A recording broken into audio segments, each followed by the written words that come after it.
Hey there, true crime podcast fans. It's Patrick and Jillian from True Crime Obsessed. Each week on TCO, we recap a true crime documentary everyone's talking about, and we do it with heart, sass, and just the right amount of humor. So if you like the kind of podcast where two good friends chat about a case in a thoughtful way that centers the victims, you really gotta check us out. Yeah, we cover the well-known cases that you hear about in the news and the underreported cases that desperately need more attention. For almost 9 years, we've been one of the most popular true crime podcasts out there. We have over 30,000 five-star reviews on Apple Podcasts, and our brand new YouTube channel has over 50,000 subscribers watching our full-length video episodes too. So find and subscribe True Crime Obsessed wherever you get your podcasts.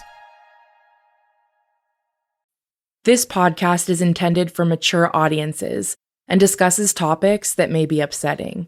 For a full content warning, sources, and resources, please visit the episode notes. Opinions shared by the guests of the show are their own and do not necessarily represent the views of myself, Broken Cycle Media, or Wondery. The podcast and any linked materials should not be misconstrued as a substitution for legal or medical advice. Megan Stoner's responses to these allegations are addressed within this season. I'm Tiffany Reese, and this is Something Was Wrong.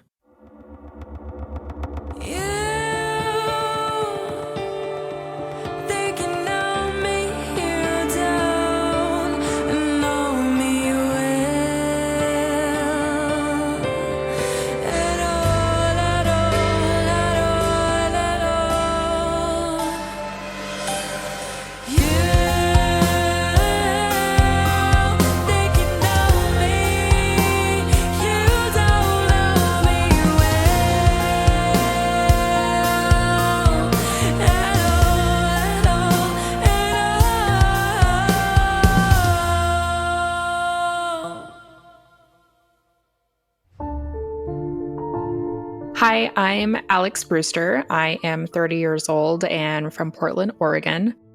I met Megan through a Facebook group of women who are all roughly millennial age, Gen Z, called Spice Girls. And it's just a Facebook group where we talk about life, talk about issues with partners and parents and rental agreements and how to find apartments and all of that fun stuff. And that's where I initially met Megan. There was a group chat created by one of the admins of the group because Megan's posts became so consistent and constant and a bit draining on the group. So there was a group chat created and I was one of the people who was added to the group chat. The goal was to try to give her the support and interaction that she desired from the group without bringing the entire group down with her. And what kind of things was she posting about? She started posting about the most mundane things. Everything from, has anybody pinned their bangs back with a bobby pin? A lot of things like that. And things started to get increasingly strange. It got to, I need advice on how to communicate with my therapist, and then my therapist is out of town, and I have a stand-in therapist, and now this stand-in therapist is stalking me, and I'm being sexually assaulted by my mentor or my manager. And things just started sort of spiraling into great intensity. So everybody really tries to be really supportive to one another, and that is really the spirit of the group. So with Megan's post, it was a bit cringy at first, and so it was a lot of like, oh honey, oh goodness. Trying to empower her to be a little bit more independent, a little bit more, I would say, aware. But it got to a point where we were scared for her. We were really concerned about her. We were trying to get her help that she needed. And then it just ended in anger. It was a very high stress situation near the end. What years would you say that you started being in this group with her? I want to say Megan joined around 2017 and she was removed in 2018 from the group and all of its spinoffs, which she did her best to get in every single one of. What was the reason she was removed from the Spice Girls group? Ultimately, what we discovered is that we were, in a strange sense, we were being catfished by her. We started to notice she would have these very consistent and very intense traumatic situations. And I can't remember what the pinnacle of this, where we really figured this out. But ultimately, we figured out that she was lying. She was co-opting other people's traumatic stories as her own. Somebody would say, I'm being stalked by my ex. I've tried all of these things. I have talked to the police. Like, I've done all these things. What other options do I have? What have I not thought of to help me feel safer? And then a few days later, Megan would come in and say, well, I'm being stalked by my therapist. And this is all that I have done. What else what have I not thought of? She said that either her parent or her grandparent had completed suicide a day or two after somebody else had said, my grandparent had completed suicide. And the post was eerily similar. At the time, we didn't necessarily notice the similarities between the posts and their content until somebody pointed it out and said, she seems to go through a lot of the things that the rest of us are going through, that we were able to sit down and sort of piece it all together to say that, oh, she's actually genuinely co-opting people's stories here. At the time when Megan was in the groups, I was going through my own personal journey. I was going through a hard time. It was a bit tumultuous. It was a lot. When Megan was sort of at her peak, I was sharing some personal growth that I was going through, and Megan used a lot of those instances and co-opted them into her own story and made them much more intense, much more draining, way more traumatic than it ever was even for me. Again, like, this is a very connected group, and I've had a lot of internet friends over the years from those groups, and at the time, they were all going through something. I mean, everybody was experiencing something really, really difficult. I was in a lot of chats and a lot of group chats, comforting people who had gone through loss or gone through a breakup or things of that nature, just to sort of hold them and make sure it's known that they might be alone in their living room, but they're not alone spiritually or emotionally.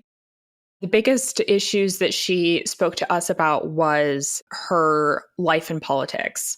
She claimed that she was being sexually abused by her boss. She was saying that she was having these really long, grueling, and emotionally draining days working at the state house, that she was going to have to go to events where her rapist was at. These very intensive, scary situations, but they were mainly political leaning.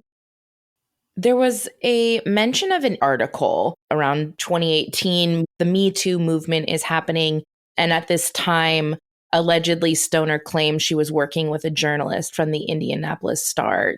Were you aware of that? And what did you know about that situation, if so? Yes, that was a huge point of discussion for Megan, was her talking about what she was experiencing. There was somebody in the group who was going through their own Me Too journey and was sharing their own story of how conversations were going with their journalist, conversations that were going on in their own community regarding the situation. Megan was also speaking out on her story with a journalist and was going also through harassment. And it was even more intense because it was the journalist who was harassing her. So that was a strange kind of flow of events that absolutely raised alarms for me. And I know it raised alarms for other people, because Megan would say, well, I got sent this bulk-sized pack of tissues from the journalists, and they put in the note that these tissues were for my flashbacks, which, I mean, what journalist, frankly, has the spare money to send somebody this massive passive-aggressive gift? And what benefit would any journalist have by harassing a subject and a source in that way? It really didn't make any sense. She specifically said that she was working with the journalist who uncovered the U.S. gymnastics abuse, Larry Nassar's victims. So these journalists have really made a name for themselves of lifting up voices of survivors.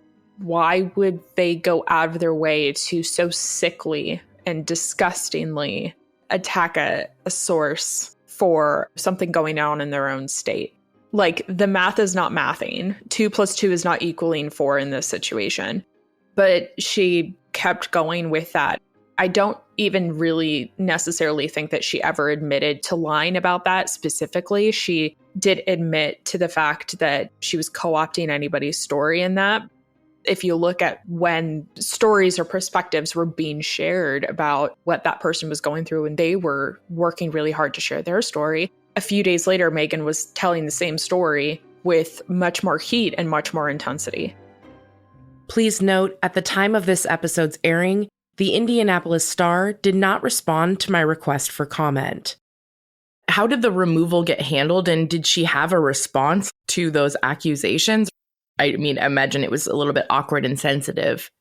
There was a group chat created of all of the admins and moderators of not just the Spice Girls group, but the spinoff groups from that. So there was a mental health spinoff group. There was a dating spinoff group. There was a online dating group, streaming, sharing different shows or movies or documentaries or whatever that you're watching that you have reviews on. There was a book one.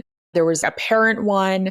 We created a big group chat to basically more or less get all on the same page because we realized that we all had sort of the same ideas about what was going on with Megan, but none of us were on the same page. And so if one group removed her, then we figured that other people would have to deal with the fallout from that. So we got in a group chat and we compared notes and said, what have you noticed? What's going on here? What's the situation? How is she acting in your group versus how is she acting in this other group? And from there, it was sort of all decided we were going to remove her from everything. I can't remember if she was removed, then added back in, or what the plan was. But in the Spice Girls group, one of the admins allowed her to do an apology post. It was an apology that wasn't an apology in the sense of if you hadn't been in the discussion, hadn't been following along, you would look at that and go, I have no idea what she's talking about. She apologized for lying. She said that she was going to be seeking out mental health services and that she appreciated the support that she received from the group. But when people would go and comment and say, hey, you did this, or you hurt me, or this doesn't make any sense, those comments would get deleted. And then Megan would promptly block them. And my comment, I'd said, where did you get this particular story from? And the comment was deleted. And then Megan promptly blocked me on just about everything. So it was very strange about why an apology was even allowed. But she apologized and there wasn't any sustenance to it. And she just, after that, got removed from the group. As time went on, she did sort of get phased out of the campaign world. That's Justin. We heard from him in episode 1 and 2.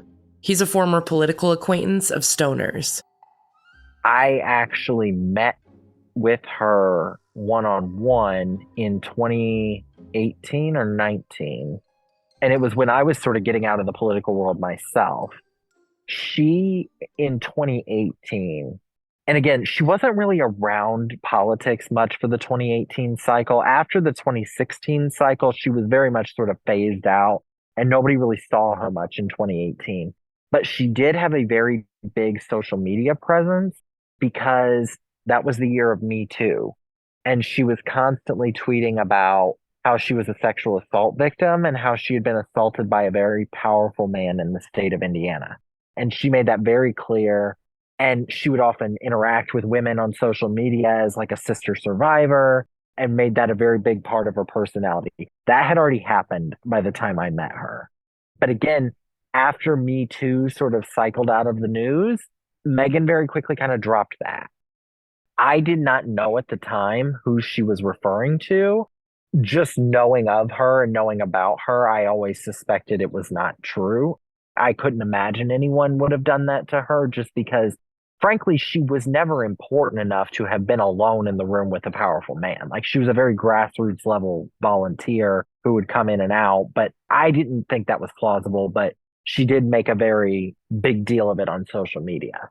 But Megan had reached out to me a couple times and wanted to get coffee, which is, a thing people do. I went mostly as a joke because we had followed Megan and her crazy Facebook posts and her exaggerations for a long time. The funny thing is, when I first remembered it and I went back to look through my DMs, I think she canceled on me like 4 or 5 times before it actually finally happened. I wasn't even really that serious about it. Well, I went, and it was the first time I ever spoke to her beyond, oh, hi, how are you, at a big event. People laugh at me when I say this, but I always say she's not foaming at the mouth.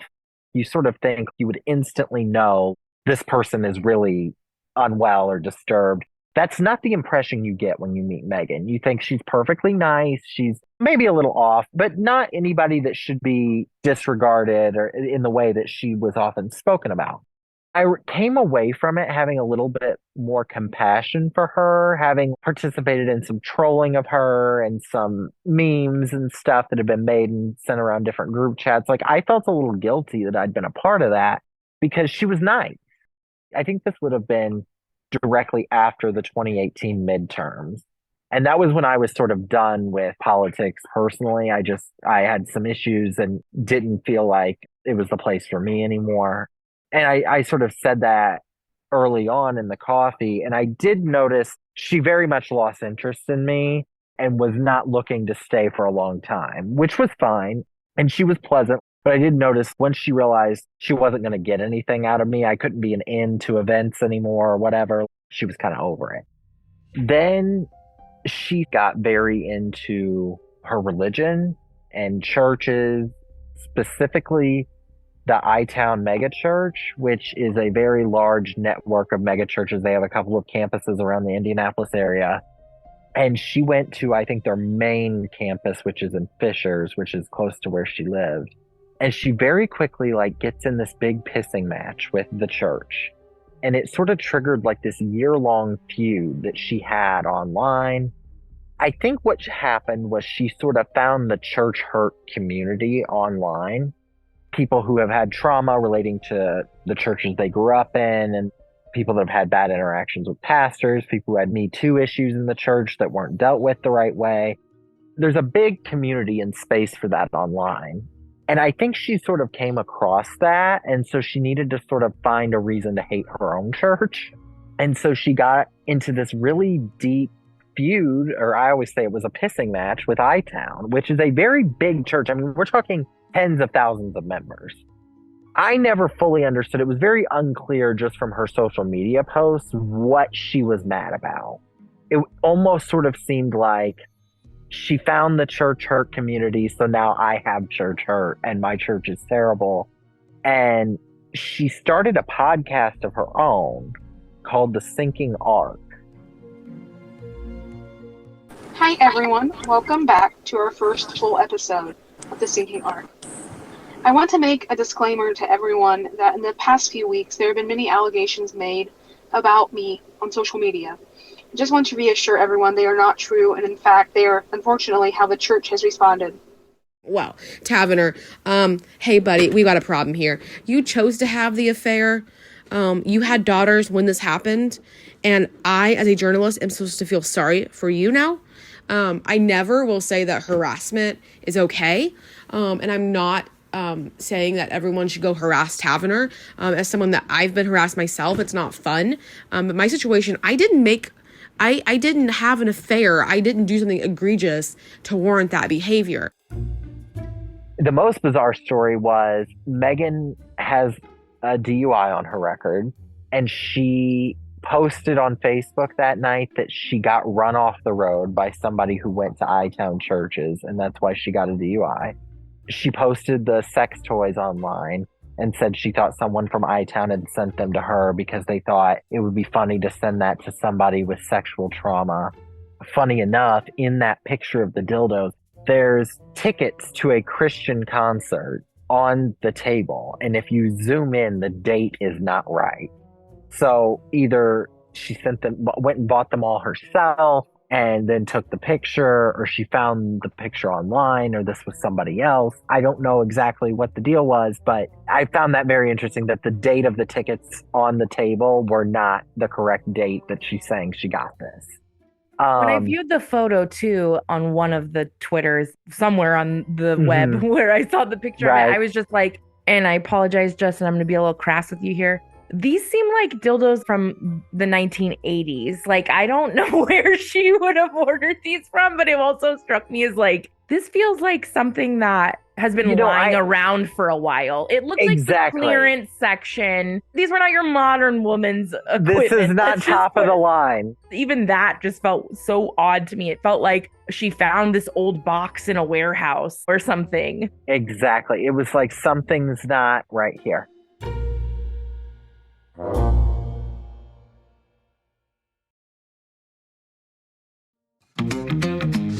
Hey there, True Crime Podcast fans. It's Patrick and Jillian from True Crime Obsessed. Each week on TCO, we recap a true crime documentary everyone's talking about, and we do it with heart, sass, and just the right amount of humor. So if you like the kind of podcast where two good friends chat about a case in a thoughtful way that centers the victims, you really got to check us out. Yeah, we cover the well-known cases that you hear about in the news and the underreported cases that desperately need more attention. For almost 9 years, we've been one of the most popular true crime podcasts out there. We have over 30,000 five-star reviews on Apple Podcasts, and our brand new YouTube channel has over 50,000 subscribers watching our full-length video episodes too. So find and subscribe True Crime Obsessed wherever you get your podcasts.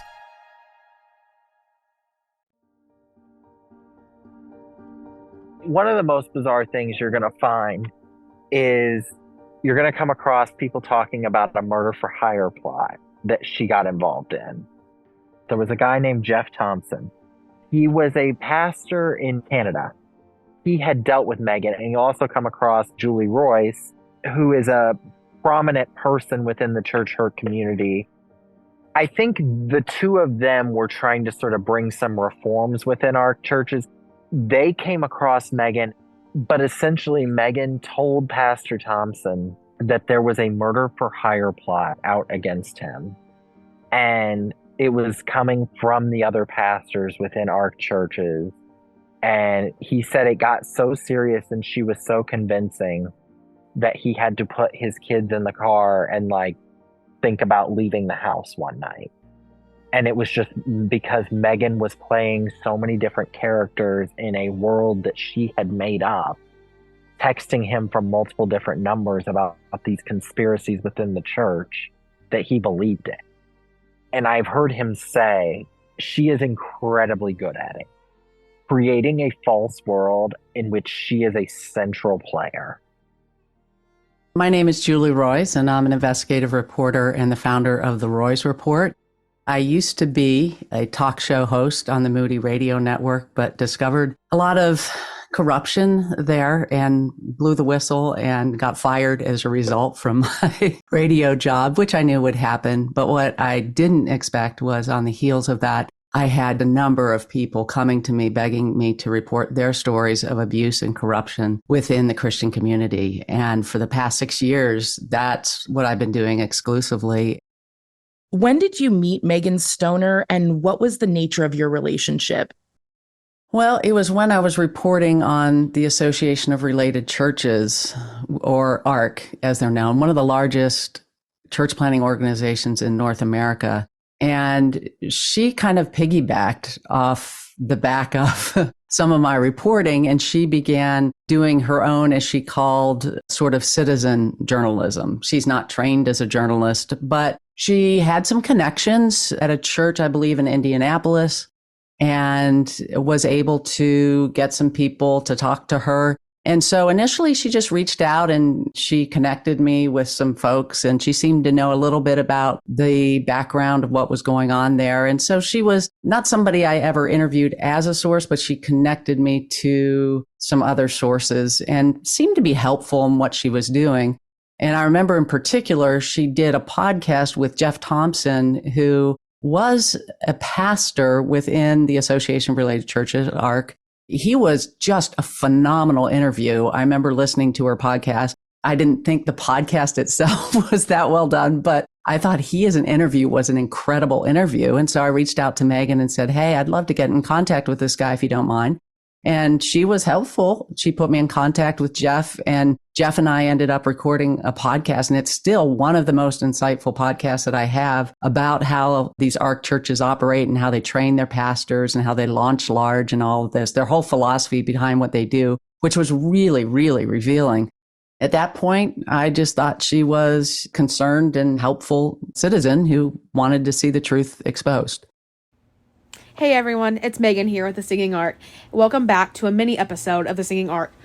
It has been quite the busy week. Julie Royce, someone that we have mentioned in this podcast in the last episode with Jeff, she broke a story with Jeff about the 2% that Jeff said is obligated to give back to ARC, the Association of Related Churches. You take out these interest-free loans, and then after you pay them off, you have to give 2% back to ARC, and I believe that's like every month or so. And anyway, that story has absolutely blown up. Julie Royce has done a great job covering it. And I plan to have some exciting guests on in the near future. I've taken a bit of an exile from all of this because I've been making the rounds in the media. I appreciate everyone that has listened to this podcast, that has shared it, that has reached out to me to let me know how much this really means to everyone. This has really been quite the experience, to say the least, honestly.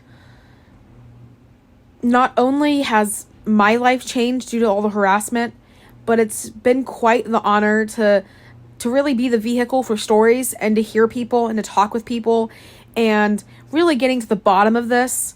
I have suffered very vicious attacks, but I promise I don't want to make this about me.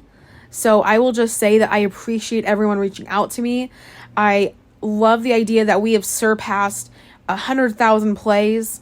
It has been absolutely insane, the amount of listens that we've gotten since Julie mentioned us. I'm going to link everyone to the article Julie Royce did, where she mentioned this podcast, and when she had Jeff Thompson on and really dug into all the scandals that ARC's been a part of.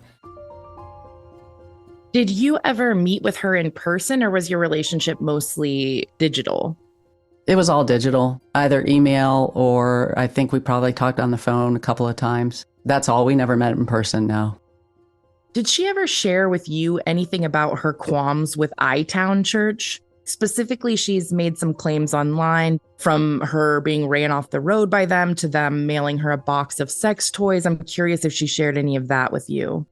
Oh, the sex toys is new. But truth is stranger than fiction, right? But her truth is stranger than any fiction I can imagine. Yeah. She did share with me some of the bullying and intimidation. And I know to a lot of listeners, you might think, oh, that should have been like tipped me off that's just crazy talking, right? If you look at my website, it's not necessarily crazy talking. In fact, ARC has been sued multiple times for bullying and intimidating people or for covering for sex abusers within their network. So that sort of thing doesn't surprise me, unfortunately, because I've seen a lot of that. So she did talk about that with me. iTown was the church in Indianapolis, the ARC church that we initially connected over. So I remember her mentioning some of those things.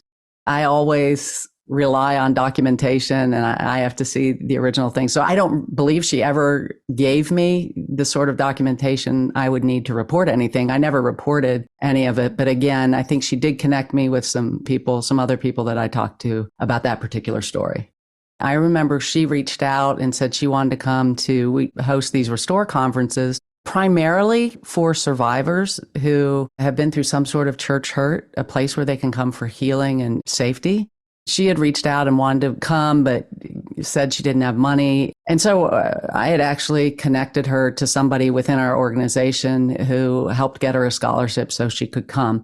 Again, at this point, I didn't know anything about some of the terrible things, really terrible things that she's done and participated in, and some of the hoaxes that she's been a part of. But I remember Jeff reaching out, very concerned for me, saying that there was a murder for hire plot, that the Association of Related Churches was involved, and that they had threatened him and that they were threatening to do something to me as well. And my first response to Jeff was, well, if that's happening, we need to file a police report immediately. And I think that was maybe a new thought to him. Of course, he's in Canada. So, maybe I don't know whether he was thinking that jurisdictionally it's different because she's in the United States. But yeah, that was my thing. And I said, you need to talk to her right away about going to police with what she has. Because he was saying that he had texts and documentation and all these different things. And I'm like, well, that's crazy. But again, she needs to go to police and I'm going to go police too. I mean, that's just not something I trifle with. And it's not the first time that I've gotten these kind of threats or hearsay of threats. And, as an investigative reporter, you can be a target for things. And so I just don't trifle with that stuff. So my recollection is that he called her back and then there began to be, it seemed like some waffling on her part. And then he called me back, I think it was the next day, and said, Julie, this whole thing is a hoax. I am so, so sorry. She just totally had me duped. And that's when I was like, oh man, this is really, really not good. Pastor Jeff Thompson forwarded to Julie Roys his statement that he sent his congregation in regard to Megan. Quote, out of love for the church and because she has repeatedly attempted to insert herself into the victim community, I feel the need to make a public statement regarding the credibility of Megan Stoner. I interacted with Megan over the course of several weeks and appeared on the second episode of her podcast after meeting her on the All About Cough subreddit. Our interactions rapidly devolved into a bizarre situation in which Megan attempted to impersonate multiple pastors from the Ark and the governor of Indiana. Yes, really. She created multiple fake phone numbers to text from, forged multiple phone screenshots, attempted to impersonate the governor of Indiana on a Skype call, and created entirely fictional narratives with no basis in reality. While I cannot speak to Megan's mental health, I can attest to her desperate desire for attention and her willingness to prey on vulnerable persons, including victims of abuse, in order to satiate it. I pray she gets the help that she needs. I have spoken with multiple individuals who have had similar experiences. All have cut ties with her. The All About Cough sub also quickly figured out what she was doing. Simply put, Megan's testimony cannot be trusted, and neither can any screenshots she produces of anything. To be clear, I am only releasing this statement because it has been brought to my attention that Megan has not repented and is once again actively trying to insert herself into the victim community. I would encourage anyone considering working with her to see if she can produce character references from those who have been pastoring her in a local church for the past 3 years. Again, don't trust their text messages or any screenshots provided by Megan. Ask to speak to the pastor via Zoom. If you're considering working with Megan and would like to discuss my testimony further, please feel free to reach out to me. Blessings, Jeff Thompson, pastor, Gospel City Church. I reached out in September to Pastor Jeff Thompson, but he did not wish to be interviewed for this podcast. I also reached out to iTown, Indianapolis for comment, and at the time of this episode's airing, have not received a response.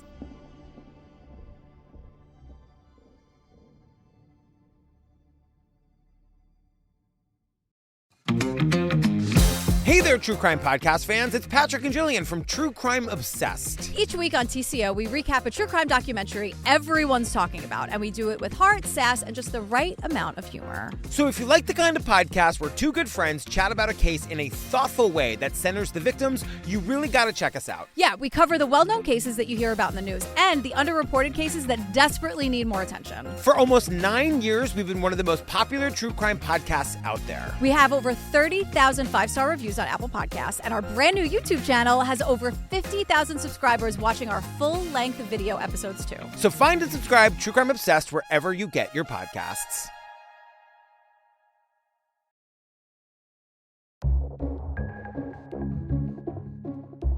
It had been a while since she had reached out and said she was coming to the conference. I'm involved in all these different stories, and I'd given it to a staff member. So I forgot about the fact that she was coming to the conference. And I remember one of my staff reached out to me not long after and said that she was coming and she was going to stay with somebody. And I'm like, oh, no, we cannot do that. And that's when I reached back to her and said, "Yeah, I'm sorry, we're going to have to talk about this." And then I basically said there was going to be a problem with her coming to the conference because, again, it's a safe place and we don't want somebody that behaves like that at the conference. So this was April when I reached out to her. I sent an email to her and she had said something about her father had just died. So I was like, take as long as you need to get back to me. But I did say to her that I have some concerns about you coming to the conference based on some information relayed to me by Jeff Thompson. And then she said, "Oh, I think you and I have the same goal. You've been an inspiration." And kind of this very flattering talk to me. And then said, "Can you send me my questions and I'll respond to them when I'm able?" And I'm like, I don't have time for this. So I just said, I can't commit to a process like that. I just think we need to go our separate ways. So I just basically cut it off at that point. And I hoped, because I know Jeff had talked about trying to get her some help, that would happen. I mean, I was really concerned for her, to be honest, because of her behavior and what I had seen about her mental stability, all those things. And I was hopeful that him as a pastor, he might be able to help her. So then fast forward, David Morrill, who blogs at Protestia, had started making claims, I believe it was on Twitter, that he had some breaking news about you or this big bomb he was going to drop about you. What do you recall about that? And what was the impact it had on you? David is very much in the camp of John MacArthur, and he doesn't really do real journalism. It's kind of a tabloid type thing, and he doesn't follow the ethical rules of journalism that we do. For example, that you always reach out and you don't report hearsay, but you reach out to the person. If there is an accusation, give them a chance to respond. It's something that purports to be journalistic, and it's not journalistic, and it's not run by journalists who have been trained in journalism. And they really are unbelievably loose with the facts and always making these accusations. But the number one defense against slander and libel is truth. And the problem is they publish things that aren't true. We're very careful about fact checking and documentation and not reporting hearsay, but going to the firsthand witness and hearing it directly from that person. These are the sorts of things that we do. And we double check the documentation and all those sorts of things, but they just don't do that. And normally I just ignore what Protestia does because it's so off the wall. But this, the way he was saying, "Oh, I have something about Julie Roy's exposing her as unethical or immoral, and that's going to come out soon," and all his threats. And then he's posting like, "See you tomorrow, Julie." He was taunting me on Twitter at that point. It wasn't X, but he was taunting me about it. And so, yeah, that's a little bit unnerving. And I'm trying to figure out, again, I knew I hadn't done anything wrong, but what I've noticed is you don't have to do anything wrong necessarily. If people can craft a lie and sell it to people, that's the age we're living in right now. Yeah, I was nervous. I was just like, what on earth is he going to drop? What is he going to say? So yeah, the whole weekend I'm waiting. And then on Monday, he drops another taunt, "See you tomorrow." Like, I guess something had happened where he wasn't going to publish a story on Monday. Now, after all, he's going to publish it the next day. And then, as you said, then he came out with a retraction. And it turned out that Megan Stoner had reached out. He published the emails he got from her. It's not even that good of a fabricated email that she sent. It looks very cut and pasted, but she crafted a narrative with these fabricated emails saying that I encouraged her to come forward with this juicy information that wasn't true, but just because I was into like the juicy information. And I would never do something like that, ever. That's what he began to realize. And I forget exactly what tipped him off to it, but he began to realize that he might be taken in. But again, for 3 days, he's publishing that I've done something immoral, that I'm this awful person, and with no documentation at that point, again, being duped. And that's just shocking. It's shocking that somebody who purports to be a journalist, again, I wouldn't call him a journalist, but that purports to be a journalist would behave in that manner. And it was an awful thing to do. It was somewhat traumatic for me. Please note, at the time of this episode's airing, David Morrill could not be reached for comment. How closely have you followed Megan Stoner's legal charges since this event took place? Hardly at all, to be honest. Have you had any further conversations with her or any contact with her? No, I cut off communication with her. The last time I remember having any conversation with her is that I did reach out to her at the point where she was just publishing some false things about me on social media. I remember reaching out and just asking her to stop doing that I was concerned for her and the way that she was behaving, and that I would have to publicly say the stuff that she did. Again, at this point, I was really concerned for her mental state and for her as a person.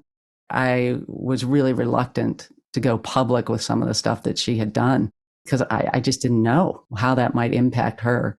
But it became clear when she's preying on a lot of people, not just me, that she needed to be exposed and people needed to be warned. And so at that point, that's when we did. Thank you so much. I cannot thank you enough for your time and energy. And I'm so sorry for how you've been impacted like the other victims by Megan. Is there anything else that you'd like to add or go back to? Well, I think the reason that Megan's able to wreak the kind of havoc that she does is because there are too many people out there, self-described advocates without training, self-described journalists without training, who are not acting professionally, who are not going back and checking to see if things are true. The harm to me by Megan was done by people who repeated her lies and didn't do due diligence to find out whether or not what she was alleging was true. If I behaved that way as a journalist, I would not have the platform I have. The reason that I have the platform I have is because we do our due diligence and we publish things that are true. And when we make mistakes, which everybody makes a mistake, we always immediately own our error and we put it out there and we let people know. We've never had a story debunked in the way that these stories should be and have been debunked because we do our due diligence. This kind of reporting by people who don't know what they're doing just needs to stop. It really does. And they need to either get trained as journalists and do their due diligence and do their job right, or they just need to get off the internet because they're doing a lot of harm. I really appreciate you being willing to speak with me. Well, thank you. I appreciate speaking with you as well and appreciate your work. Next time on Something Was Wrong. But then when I realized what she had done, that's when I hit it into high gear and I was like, no one deserves to be treated like this. No one deserves to put trust in someone and then have someone completely ruin that trust. And that's what she had done with him, and it was scary. I started texting her, and shortly after that is when she met me for the first time, and I actually saw her in person. A Hamilton County woman is facing serious charges accused of scamming several people out of rental homes. Logan Gay talked to one woman who says this scheme cost her more than just money. Well, in this Fishers Police Department report, it says the suspect, Megan, bit Abby in the hand. Thank you so much for listening. Something Was Wrong is a Broken Cycle Media production. Created and produced by me, Tiffany Reese. Thank you so much to our associate producers, Amy B. Chesler and Lily Rowe. Thank you to our audio engineer, Becca High, and our social media marketing manager, Lauren Barkman of Luxury Media. Additional thanks to our partners, Grant at Wondery, Marissa, Travis, and our team at WME, Jason and Jennifer at KSCO, our cybersecurity team, Darkbox Security, and my lawyer, Alan. And to all of you who make our show possible with your support and listenership. Special shout out to NeonHoney and GIBBANEZ for covering our theme song, Glad Rag's original song, You Think You, this season. For more music from them, check out the episode notes or your favorite streaming app. In the episode notes, you'll always find content warnings, sources, and resources, with links to our websites and social media as well. Thank you so much to every survivor and ally who has trusted us to help share their stories. We are forever grateful. Until next time, stay safe, friends.